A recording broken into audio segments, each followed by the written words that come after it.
Bonjour à tous, je vais vous expliquer aujourd'hui comment trouver les caches et les trésors dans les caves et dans les intérieurs de maison.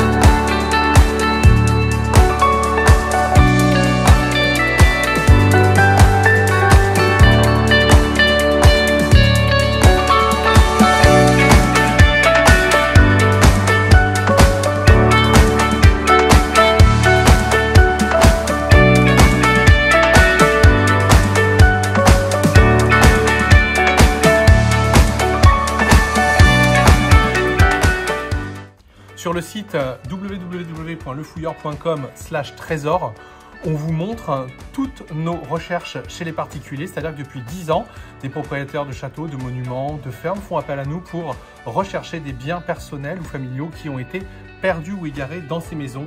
Donc une des choses qu'on doit faire souvent, c'est détecter en fait tout simplement dans les pièces à vivre ou dans les caves. Et pour détecter l'intérieur d'une maison, il vous faut des techniques spéciales et du matériel dédié, et c'est ça qu'on va vous montrer aujourd'hui.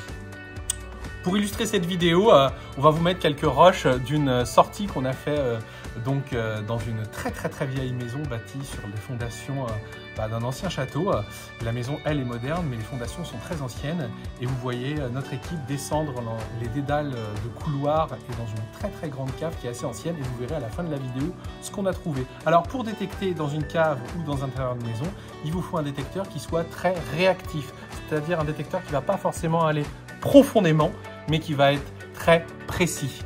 Donc, on va privilégier des détecteurs monofréquences. Et si vous utilisez un détecteur multifréquence, soyez sûr de mettre une réactivité élevée ou alors de revenir en mode monofréquence. Ainsi, si par exemple vous avez un Equinox de Minelab, mettez-vous en mode multifréquence 1 qui enlève un petit peu plus les ferreux, ou alors mieux que ça, mettez-vous en mode monofréquence 5 kHz qui vous permettra d'enlever très bien le fer et surtout augmenter la réactivité, c'est-à-dire que vous dites à votre détecteur d'aller moins profond, mais d'être plus précis, mais surtout rapide. Pourquoi? Parce que dans les maisons, que ce soit dans les pièces à vivre ou bien dans les caves, il y a énormément de pollution. En effet, dans les caves, vous aviez toutes les bouteilles de vin, les casiers à vin, donc il y a plein de déchets en fer, des capsules en aluminium, ce sont plein de choses qui vont troubler votre détecteur, donc c'est très difficile de détecter une cave. Et bien sûr, la première chose à faire, si vous devez détecter une cave, c'est d'enlever tout ce qu'il y a le long des murs, c'est-à-dire qu'il faut enlever tout le bazar, il faut enlever les casiers à vin, il faut que la cave soit tout simplement vierge. Si jamais vous détectez que vous vous rendez compte que tous les 5 cm il y a une cible, eh bien il faut prendre votre mal en patience. Vous pouvez aussi faire autre chose, c'est tout simplement racler les 5 premiers centimètres pour enlever toute la pollution de surface. Là aussi, il va falloir faire très attention parce que si votre cave a tout simplement une dalle, il faut que celle-ci ne soit pas ferraillée parce que si elle est ferraillée, eh bien, votre détecteur de métal ne pourra pas passer à travers. Seul un appareil géophysique type radar de sol pourra traverser cette dalle ferraillée. Ensuite, si vous avez une terre normale, il n'y a pas de problème. Si vous avez de la terre battue, il faut savoir que c'est très minéralisé. Et là, il faudra opter pour un détecteur avec une fréquence un petit peu plus élevée ou mieux que ça, un détecteur multifréquence. Mais vous voyez le problème, quand vous passez en multifréquence, l'appareil est un petit peu moins réactif. Donc vous voyez, c'est pas facile non plus. Mais de manière générale, optez pour un détecteur très rapide avec une tonalité très nette. Nous, on utilise des détecteurs Technetics, par exemple le T2 ou le G2. Mais le T2, nous, on le préfère parce qu'il a 14 kHz, 19 c'est un peu trop grand dans une intérieur de maison.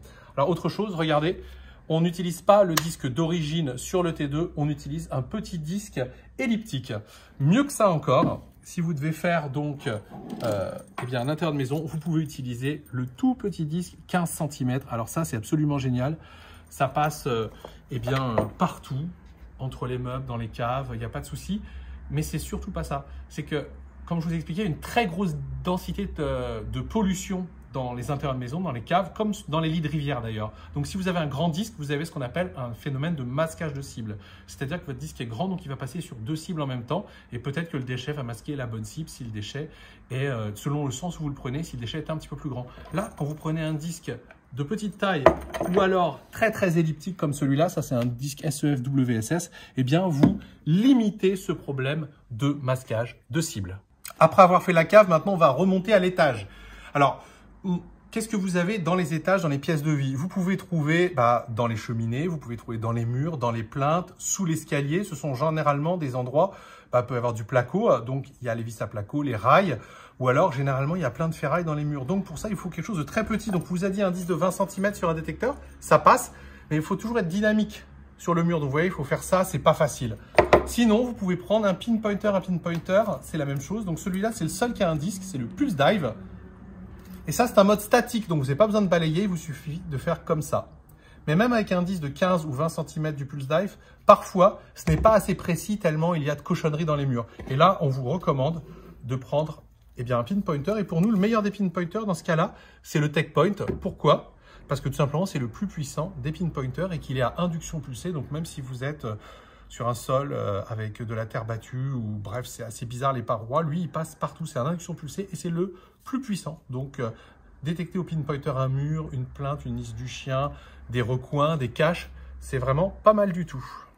Donc, vous voyez, détecter dans une maison, dans une cave, c'est à la portée de tous.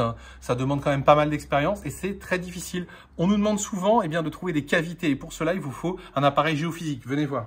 Un appareil géophysique, ce n'est pas un détecteur de métaux. C'est un appareil qui va détecter les irrégularités du sol et des murs.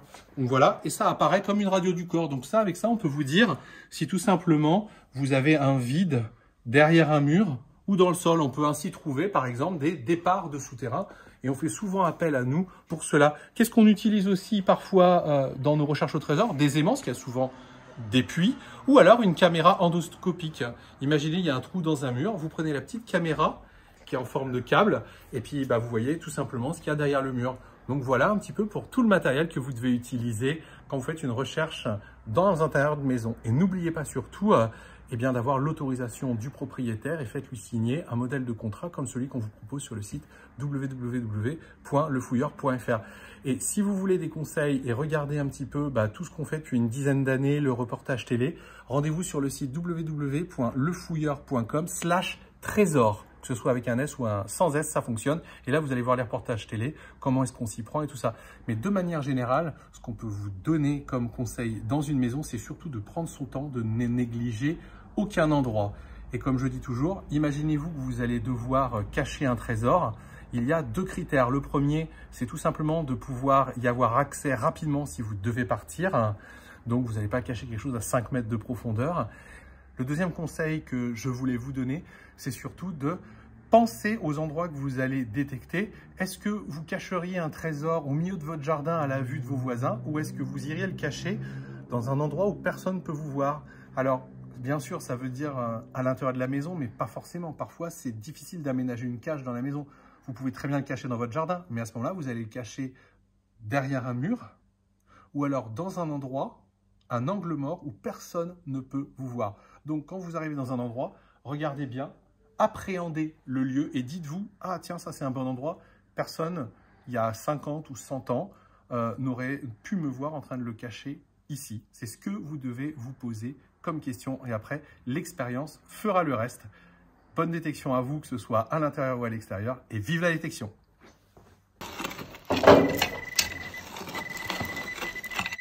Ça doit être ça.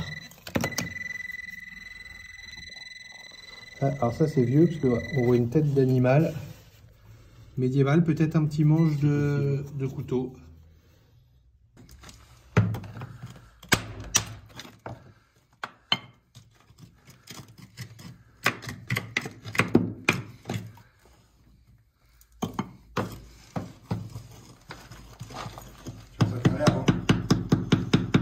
Tu vois,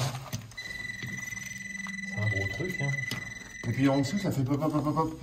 Peut-être que c'est le restant de ça, j'en sais rien, mais...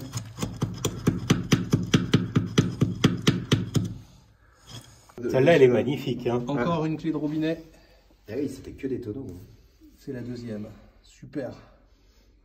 Alors là, on a une pièce, sûrement un double tournoi ou un liard de France. Des monnaies qui ont 500 ans. Là, on a un anneau. Là, on a les restes d'une deuxième pièce, mais qui est complètement abîmée à cause de l'humidité. Et là, on a bien sûr des clés de robinet. Alors, ça a entre 100 et 300 ans. Parce qu'en fait, dans cette cave et dans ce coin où on est, ils ont fait de la vigne jusqu'en 1920. Regardez comme c'est joli. Et donc ça a été trouvé à 20-30 cm de profondeur sous le remblai. Là, vous avez, pareil, un ancien morceau de cuivre.